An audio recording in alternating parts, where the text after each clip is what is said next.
WWE wrestlers के लिए अपने करियर के दौरान अपना किरदार बदलते रहना काफी आम बात है और ऐसा खास करके तब होता है जब कोई रेसलर कुछ समय के लिए WWE से ब्रेक लेता है या WWE को छोड़कर चला जाता है। कंपनी में उनकी वापसी के वक्त WWE और रेसलर दोनों ही समझते हैं कि अपने पुराने किरदार में वापस न जाना सबके लिए फायदेमंद हो सकता है और उसकी जगह एक बिल्कुल नए किरदार को सामने लाना चाहिए। बीते सालों में ऐसे किरदारों को मिली जुली प्रतिक्रिया मिली है। कभी कभी ऐसा बदलाव रेसलर के करियर का सबसे अच्छा वक्त बन जाता है, लेकिन कभी कभी ये बदलाव दुनिया भर को पसंद नहीं आता है, जिसकी वजह से फैंस चाहते हैं कि रेसलर अपने पुराने किरदार में वापस चले जाएं। तो जुड़िए हमारे साथ, जहां हम 10 ऐसे WWE रेसलर्स के बारे में बात करेंगे जो बिल्कुल नए अवतार में वापस आए। Cody Rhodes. स्टारडस्ट का किरदार एक ऐसा किरदार था जिसे फैंस और खुद कोडी रोड्स दोनों ही बिल्कुल पसंद नहीं करते थे। स्टारडस्ट एक आलसी और सस्ती नकल थी गोल्डस्ट जैसा आकर्षण लाने की, लेकिन ये बिल्कुल काम नहीं आया। फैंस बस कोडी रोड्स को कोडी रोड्स की तरह ही देखना चाहते थे। जब रोड्स ने WWE छोड़ा और AEW के फाउंडिंग मेंबर बन गए, तब उन्हें अमेरिकन नाइटमेयर नाम के किरदार से बहुत सफलता मिली। इस किरदार में एक असलियत थी और फैंस इस किरदार से जुड़ पाते थे। रोड्स ने 2022 में AEW को छोड़कर WWE में वापस आने का एक बड़ा फैसला किया। जब उन्हें अमेरिकन नाइटमेयर का किरदार WWE में लाने की इजाजत मिल गई, तब फैंस बहुत खुश हुए। रोड्स के मुताबिक वापस आते वक्त उन्होंने सिर्फ एक शर्त रखी थी कि वो स्टारडस्ट का किरदार फिर कभी नहीं देखना चाहेंगे। खैर, अभी तक तो WWE ने ये वादा निभाया ही है।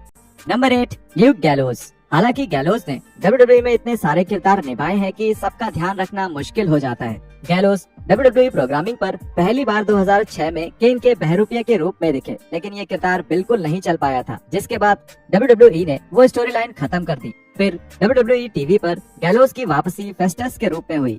फेस्टस एक ऐसा बड़ा और विशाल आदमी था जो कि प्रतिक्रिया नहीं करता था और केवल बेल बजने की आवाज से ही जगता था। उसके बाद वो CM पंक की स्ट्रेट एज सोसाइटी से जुड़ गए और WWE ने फेस्टस के किरदार के बारे में बताते हुए ये कहा कि उन्हें नशे की लत थी और पंक ने ही उन्हें सुधारा था। WWE में 2016 और 2022 में अपने आखिरी 2 रन्स के दौरान गैलोस OC के एक सदस्य बन गए और AJ स्टाइल्स के अच्छे दोस्त भी रहे। गैलोस का ये नया किरदार उनके पुराने किरदारों से बहुत अलग था, लेकिन इस बार WWE ने उनके पिछले किरदारों को नजरअंदाज करने का फैसला किया। Drew McIntyre. 2014 में लोगों को एक चौंकाने वाली खबर मिली जब उन्हें पता चला कि ड्रू मैकिंटायर को WWE से निकाल दिया गया है। मैकिंटायर एक समय पर WWE के द चूजन वन थे, जिन्हें फ्यूचर का वर्ल्ड चैंपियन समझा जा रहा था। खैर, मैकिंटायर 3MB स्टेबल का एक हिस्सा थे, जो मजेदार तो था, लेकिन उसकी एक सीमा थी और मैकिंटायर उस सीमा तक पहुंच चुके थे। निकाले जाने के बाद मैकिंटायर का परफॉर्मेंस और बेहतर हो गया। हर प्रमोशन जहां भी वो जाते थे, वहां अद्भुत कला दिखाते थे। ये साफ था कि वो अपने साथ हुए गलत व्यवहार से गुस्से में थे। उनकी रिंग में काम करने की क्षमता बढ़ गई थी और उसके साथ ही उनका शरीर भी बेहतर हो गया था और मैकिंटायर अपने पूरे करियर के सबसे अच्छे शेप में थे। आखिरकार 2017 में WWE ने मैकिंटायर को वापस लाने का फैसला किया, लेकिन एक नए किरदार के साथ। अब मैकिंटायर को स्कॉटिश साइकोपैथ के नाम से जाना जाने लगा। वो गंभीर थे, बेहतर थे और बढ़िया मैचेस करते थे। मैकिंटायर के लिए इस बदलाव ने बहुत अच्छा काम किया, क्योंकि उन्होंने वापसी के बाद 2 अलग अलग मौकों पर WWE टाइटल जीता। Number 4, the rock. 2003 में द रॉक ने एक चौंकाने वाला फैसला किया। वो लोगों का पसंदीदा पीपल्स चैंपियन का किरदार छोड़ने वाले थे और 1999 के बाद से पहली बार हील बनने वाले थे। उनका नया किरदार बना हॉलीवुड रॉक।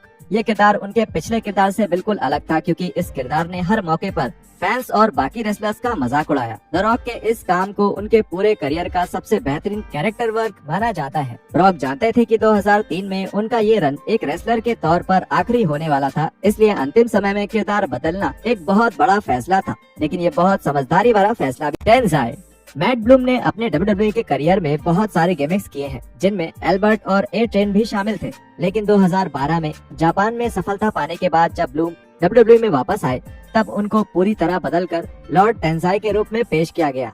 ये गिमिक बहुत खराब रहा, क्योंकि WWE ने उनके जापान में अच्छे रन की सराहना करने के लिए टेंजाई को एक लाल रोब पहनाया, उन्हें एक हेलमेट दिया और साकामोटो नाम का एक सेवक भी दिया, जो रिंग तक उनके साथ आता था। फैंस को ये किरदार बिल्कुल पसंद नहीं आया और टेंजाई के सभी मैचेस के दौरान फैंस एल्बर्ट नाम का शोर करते रहे। टेंजाई को लेकर WWE की कुछ बड़ी योजनाएं भी थी, कुछ ऐसी जिसके लिए टेंजाई ने जॉन सीना को रॉ में नाराज कर दिया और इसके बाद उनकी CM पंक से टाइटल के लिए लड़ाई होने वाली थी। अंत में WWE ने ये योजना रद्द कर दी और उन्हें ये समझ आ गया कि ये नया किरदार उतने बेहतर तरीके से काम नहीं कर रहा था। इसके कुछ ही समय बाद टेंजाई रिंग में मनोरंजक किरदार ब्रोडस क्ले के रूप में नाचते हुए दिखने लगे थे और WWE की टेंजाई को मेन इवेंट सीन का हिस्सा बनाने में दिलचस्पी खत्म